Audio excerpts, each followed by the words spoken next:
당신은 우리 아버지가 병원 때문에 올라오신 거 뻔히 알면서 어떻게 한밤중에 그렇게 쫓아낼 수가 있어? 쫓아내다니, 내가 언제 쫓아냈다고 그래? 그럼 집에 들렀다가 가시라고 말이라도 한마디 했냐? 이복의 김서방, 그렇게 화만 내지 말고 앉아서 이야기해. 장모님도 그러시는 거 아니에요. 사정 다 아시면서 애엄마가 그렇게 하자고 했어도 장모님이 어른이면 말렸어야죠. 진짜 당신 왜 이래? 목소리 낮춰. 아들 공부하잖아. 공부? 지금 공부가 중요해? 김선호, 당장 이리 나와봐. 너는 할아버지가 찾아오셨는데 나와서 얼굴 보고 인사드려야 할 거 아냐? 애한테까지 왜 이래? 다음 주에 중간고사 기간이라고 했잖아. 중간고사 좋아하시네. 애 이렇게 키울 거면 공부시키지도 마. 뭐가 중요한지도 모르는 자식을 대학은 보내서 뭐해? 당신 진짜 이게 말이 되는 일이라고 생각해? 아버님이 미리 말씀도 없이 오셨는데 나보고 어쩌라고. 우리 엄마는 그럼 어떻게 해? 안방에서 당신이랑 같이 자면 될 거 아냐? 집에 방에 없는 것도 아니고. 김서방, 진짜 말이 좀 심한 거 아니야? 내가 먼저 이 집에 와 있었는데 나는 손님도 아니라는 소린가? 이렇게 장모 앞에서 내 딸이랑 손주한테 소리 지르는 게 제정신이야? 평소에 장모를 얼마나 무시했으면 이럴 수가 있나? 그럼 선호 엄마는 얼마나 우리 아버지를 무시했으면 병원 가시겠다고 시골에서 올라온 저희 아버지를 길거리로 쫓아낼 수가 있어요. 오늘 이야기 속의 주인공은 80세 나이의 김 씨와 그의 아들 며느리에 관한 이야기죠. 서울에 올라와 피치 못할 사정으로 인해 오도가도 못하게 된 김 씨와 그런 김 씨를 문전박대한 며느리에게 서운하지 않았다면 거짓말이었을 겁니다. 하지만 아들 가정의 평화를 지키기 위해서 김 씨는 입을 다무는 걸 선택했어요. 하지만 모든 사실을 알게 된 김 씨의 아들은 절대 참지 않았습니다. 결국 며느리에게 똑같이 복수를 해준 아들을 보며 김 씨는 아들 때문에 눈물까지 흘렸어요.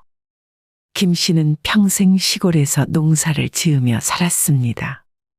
학창 시절에 양친을 일찍 잃고 집안이 쫄딱 망해서 형제들이 친척 집으로 뿔뿔이 흩어졌었죠.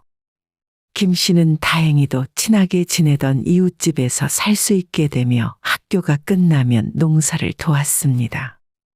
그 길로 인해 김 씨의 평생 직업은 농부가 되었죠. 김 씨는 중학교를 졸업하자마자 고등학교 진학을 포기하고 본격적으로 일을 시작했어요. 마을 사람이 혀를 내두를 정도로 악착같이 일을 했고 한 푼 두 푼 모아서 본인이 직접 농사 지을 수 있는 땅도 사고 집도 새로 지었습니다.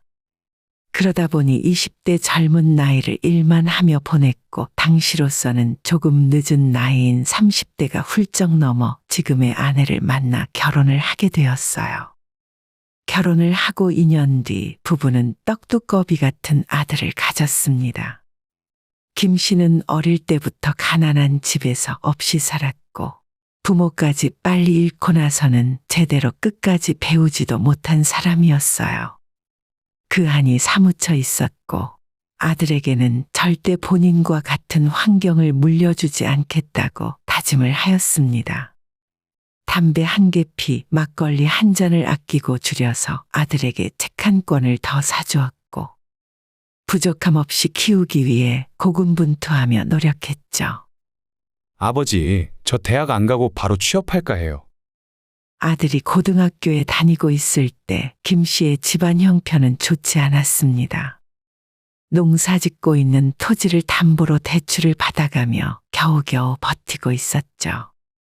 그때가 아들이 대학 진학을 앞두고 있을 때라서 김 씨와 아내는 근심이 이만저만 아니었는데 어느 날 아들은 대학을 포기하겠다 선언을 하더라고요.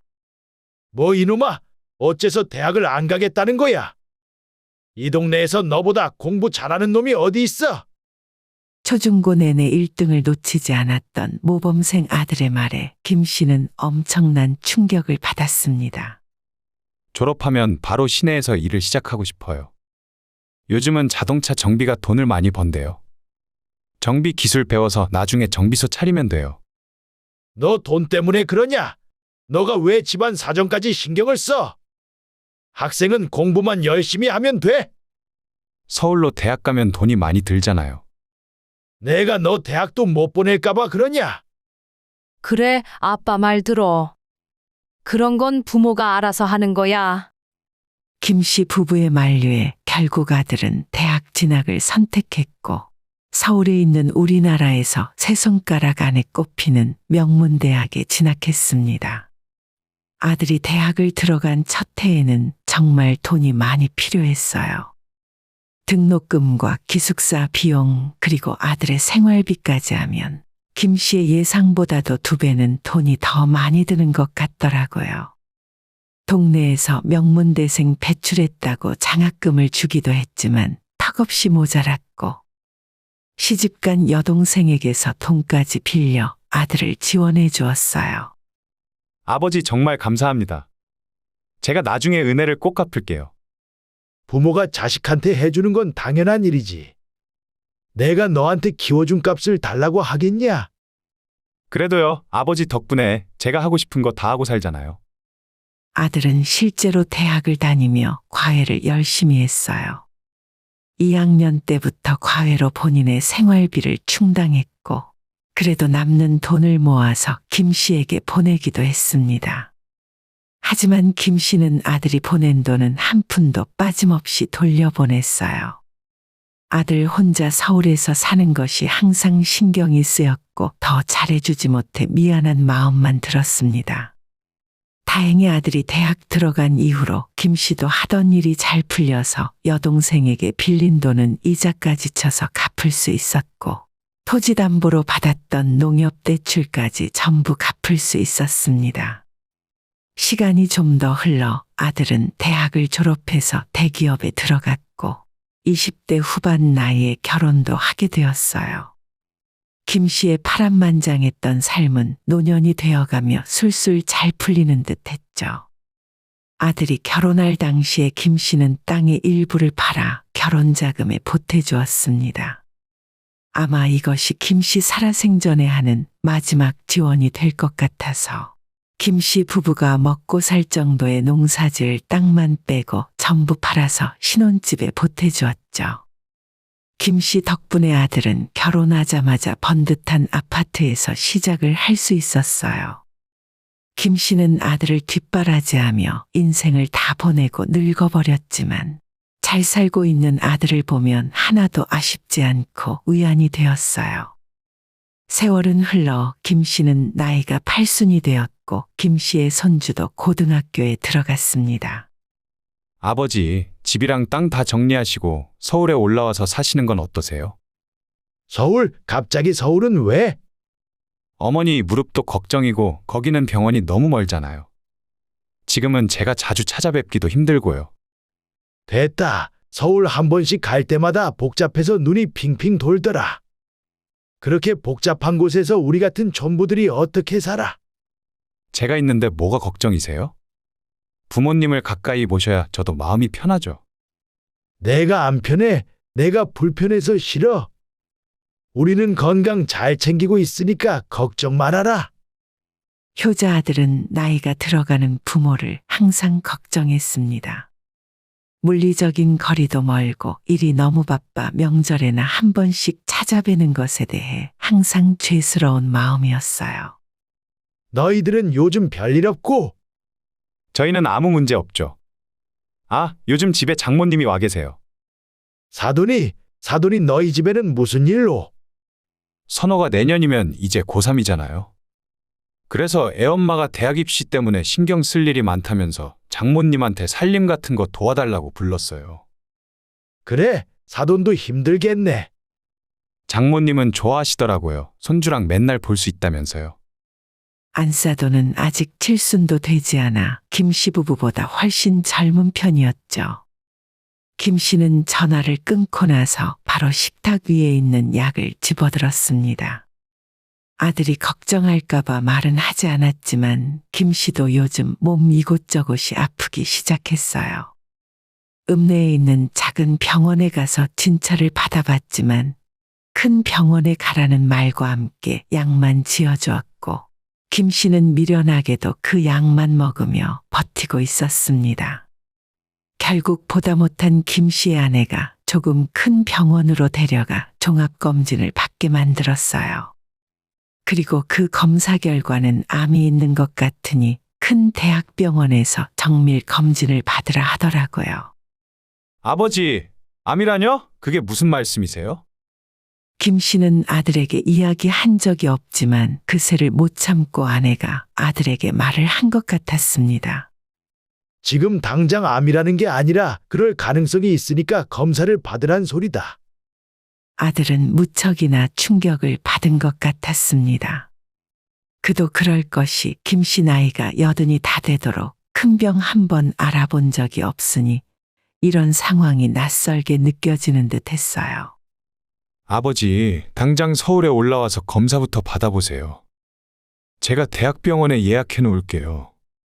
됐다. 여기도 병원 다 있는데 뭐. 그래도 서울에 큰 병원이 확실하죠. 오시면 제가 같이 모시고 갈게요. 아들의 성화와 아내의 등살에 못 이겨 얼마 후 김 씨는 서울에 있는 대학병원으로 검사를 받으러 가게 되었습니다. 검사 날짜가 일주일 앞으로 다가왔을 때 갑자기 아들에게 전화가 걸려왔어요. 아버지 어쩌죠? 저 다음 주에 2박 3일로 출장을 가야 하는데 아버지 검사 받으시고 다음 날에 돌아와야 할 것 같아요. 어머니라도 같이 오시면 좋은데 다리 아파서 못 오실 거 아니에요. 그럼 선호 엄마한테 병원 모시고 가라고 할게요. 며느리에게 병원을 동행하게 한다는 말에 김 씨가 극구 거절했습니다. 됐다 됐어. 내가 얼라도 아니고 병원에 혼자 가도 된다.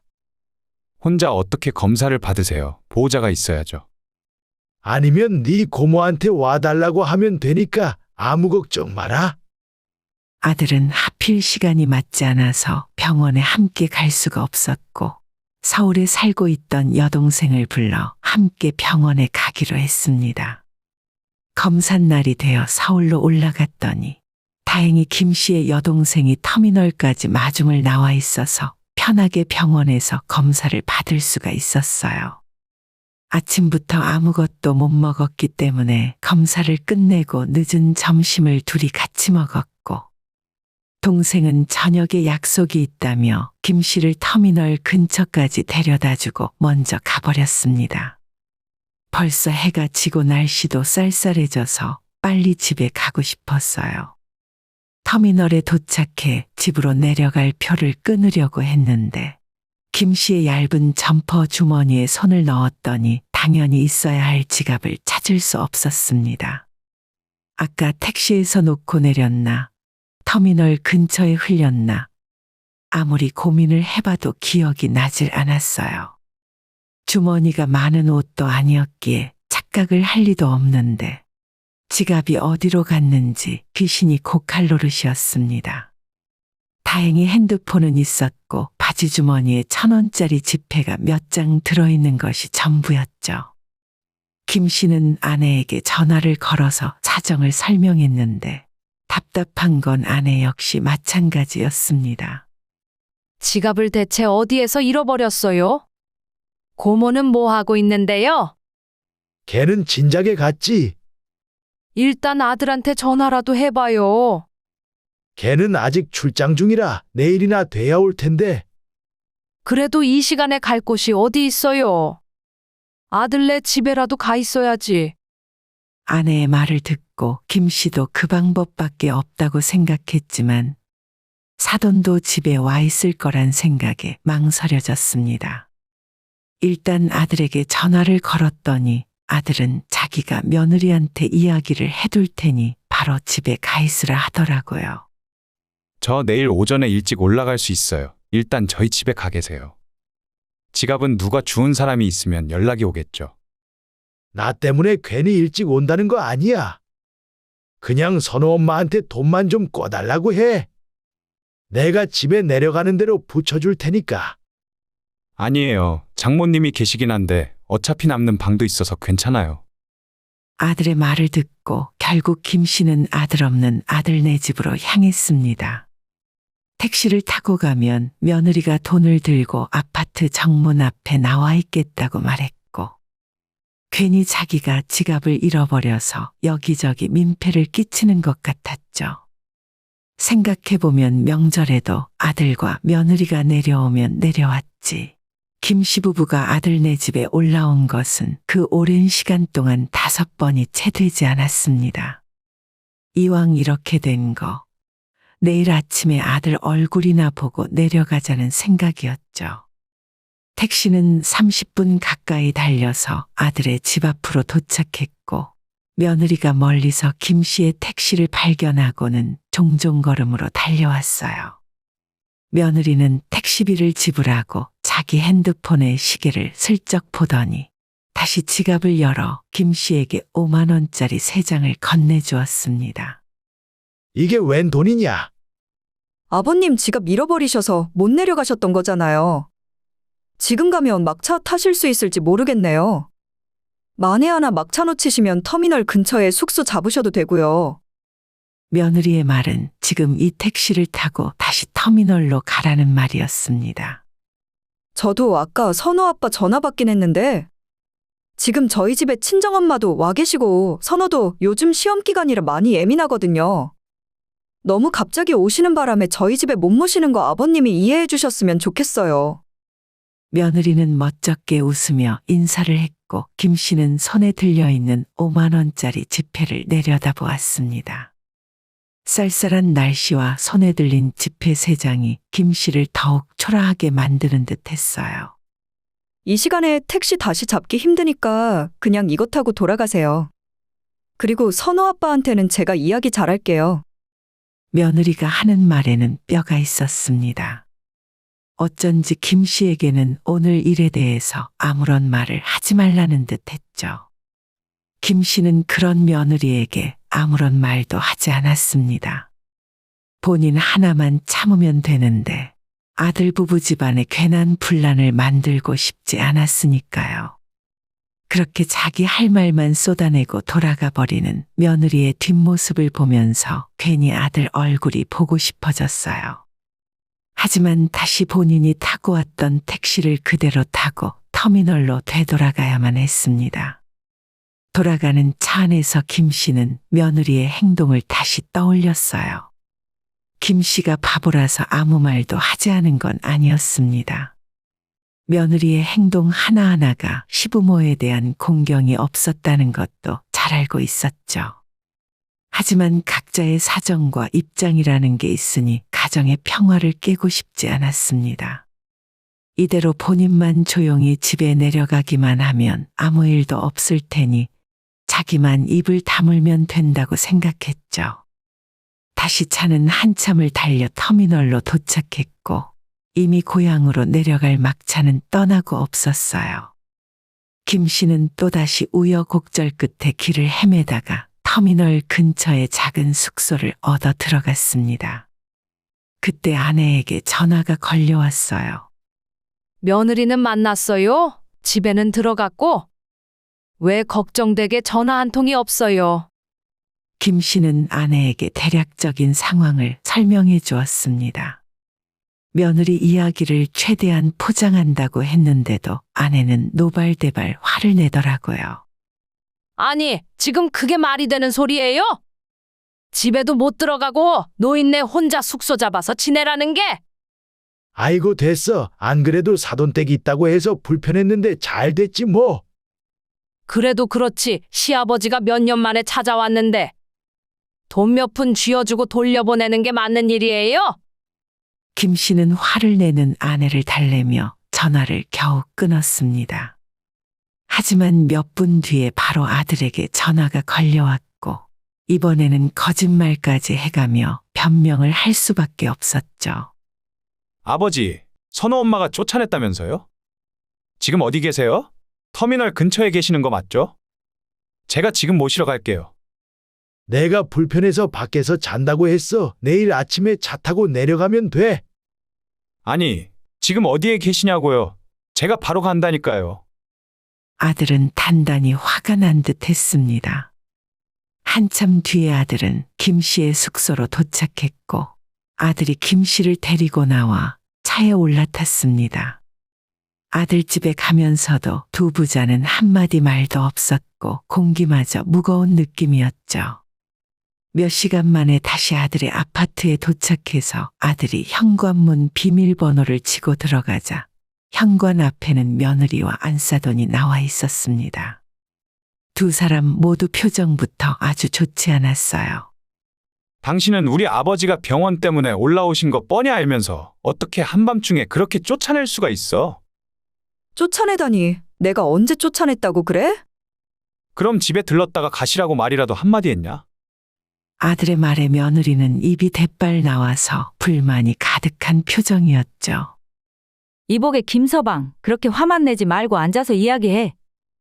장모님도 그러시는 거 아니에요? 사정 다 아시면서 애엄마가 그렇게 하자고 했어도 장모님이 어른이면 말렸어야죠. 진짜 당신 왜 이래? 목소리 낮춰. 아들 공부하잖아. 공부? 지금 공부가 중요해? 김선호, 당장 이리 나와봐. 너는 할아버지가 찾아오셨는데 나와서 얼굴 보고 인사드려야 할 거 아냐?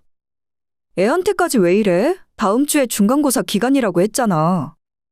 중간고사 좋아하시네. 애 이렇게 키울 거면 공부시키지도 마. 뭐가 중요한지도 모르는 자식을 대학은 보내서 뭐해? 당신 진짜 이게 말이 되는 일이라고 생각해? 아버님이 미리 말씀도 없이 오셨는데 나보고 어쩌라고. 우리 엄마는 그럼 어떻게 해? 안방에서 당신이랑 같이 자면 될 거 아냐? 집에 방에 없는 것도 아니고. 김서방, 진짜 말이 좀 심한 거 아니야? 내가 먼저 이 집에 와 있었는데 나는 손님도 아니라는 소린가? 이렇게 장모 앞에서 내 딸이랑 손주한테 소리 지르는 게 제정신이야? 평소에 장모를 얼마나 무시했으면 이럴 수가 있나? 그럼 선호 엄마는 얼마나 우리 아버지를 무시했으면 병원 가시겠다고 시골에서 올라온 저희 아버지를 길거리로 쫓아낼 수가 있어요. 이제는 아들과 장모의 싸움이 점점 격해지기 시작했습니다. 그러 집주인이 손님을 누굴 드릴지 안 드릴지 선택도 못하나? 집주인이요? 이 집 주인이 누군데요? 아들의 말에 사돈은 말문이 막혔는지 입을 다물었어요. 이 집은 저희 결혼할 때 아버지가 땅 팔아서 마련해준 집이에요. 그렇다고 당신은 이 집이 아버님 집이라는 말을 하고 싶은 거야? 당연하지. 이 집 살 때 아버지한테 돈을 빌렸을 뿐이고 난 이제 이 집 팔아서 아버지한테 빌린 돈을 갚을 생각이거든. 이복의 김서방, 대체 무슨 말을 하고 있는 건가? 사돈과 며느리가 아들을 붙들고 말렸지만 아들은 멈추지 않았어요. 그리고 집주인이 어떤 손님을 드릴지 선택할 수 있다고 하셨죠? 그러면 장모님도 이만 나가주세요. 뭐야? 여보 미쳤어? 아들은 지갑에서 10만 원짜리 수표를 2장 꺼내더니 안사돈에게 건네주었죠. 이걸로 밖에 나가서 주무시던 집까지 택시를 타고 돌아가시던 맘대로 하세요. 선호 엄마, 당신도 걱정되면 장모님 따라 나가. 며느리는 도끼 눈을 하고 아들을 쏘아보더니 애써 화를 가라앉히는 듯 했습니다. 엄마 내가 나중에 따로 연락할게. 일단 집으로 돌아가 있어. 며느리의 말에 안사돈도 분한 표정으로 옷과 가방을 챙겨 나가버렸습니다. 김 씨는 거실 소파에 앉아 있었고 며느리는 한참 뒤에 안방에서 나오더니 김 씨에게 이렇게 말을 했어요. 아버님 죄송해요. 제가 생각이 짧았습니다. 김 씨는 며느리를 쳐다보지도 않고 아무런 대답도 하지 않았어요. 결국 김 씨로 인해 쑥대밭이 된 아들의 집안을 보며 마음이 불편했지만 한편으로는 아들만큼은 부모를 저버리지 않았구나 싶은 생각도 들었습니다. 아들이 침통한 표정으로 김 씨 옆에 앉아 이 모든 일은 자기 책임이라며 사과했어요. 제가 먹고 사느라 바빠서 집안이 어떻게 돌아가는지도 몰랐네요. 당장 이 집 내놓고 아버지 돈 돌려드릴게요. 아니야, 내가 이거 받을 생각으로 너한테 준 돈이 아니잖니? 아무리 그래도 선호 엄마랑 싸우지 말고 지내라. 너 마음은 잘 알았으니 이제 됐다. 아들은 잠시 아무 말이 없더니 고개를 끄덕여 대답했죠. 작은 방에 이부자리를 깔아 김 씨는 그곳에서 하루를 보냈고 다음 날 아침 일찍 아들은 김 씨를 터미널이 아니라 시골집까지 태워주었습니다.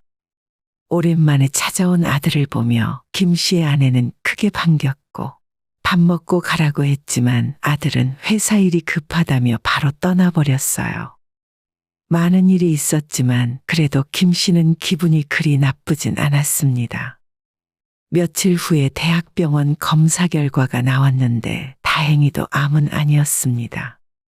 아들은 며느리와 화해를 했고 안사돈도 김 씨에게 전화를 걸어 그때 그 일은 자기도 실수한 부분이 많다고 사과를 하고 넘어갔어요. 다음 달 초에는 아내의 생일이 있었는데 이번에는 아들과 며느리 손주까지 다 내려온다고 해서 또 한 번 기분이 좋았습니다. 돈 없고 힘 없는 노인네라고 무시하지 않고 집안에서 체면을 세워준 아들에게 고마운 마음이 들었어요. 이제는 김 씨도 마음이 편해졌고 그래도 우리가 아들 하나는 잘 키웠다는 아내의 말에 한 번 더 웃을 수 있었습니다. 오늘의 영상은 여기까지입니다. 이 글을 보신 모든 분들의 노년에 웃음과 행복만 가득하기를 기원합니다.